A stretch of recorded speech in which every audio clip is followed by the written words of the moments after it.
大道简介 Introduction to DL 中英对照先天大道简介一和为先天大道二道与我有什么关系？三求道是求什么？四求道对我有什么好处？五具备什么条件才可以求道？六求道对我的生活有什么影响？七道的宝贵有什么印证？一和为先天大道，先天大道又简称道。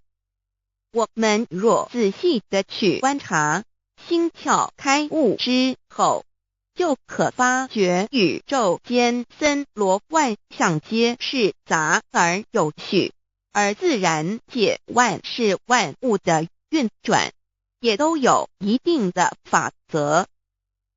这天地人是万物的真主宰，就是道。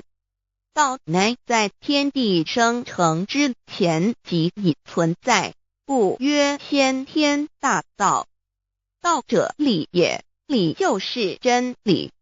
在天地人万物未生以前，道即已存在，而道能生天、生地、生人、生万物万类。在天地人万物毁灭之后，道不会毁灭。道因为无去无来，不生不灭，乃代表着宇宙间亘古不变的真理。道的本体，也就是宇宙自然的本体。在混沌未判之初，宇宙间只是一团灵妙理，无天无地无人，也没有语言和文字，所以我们实无法以任何语言文字或思虑来形容它。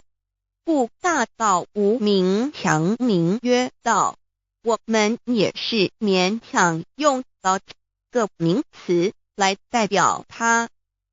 在天地万物生成之后，道又能贯穿于宇宙万事万物之中，使一切的自然现象均能呈现和谐有条不紊的运转。这就是道的妙用。道大理为，我们虽然无时无刻离不开道的本体和妙用，却又很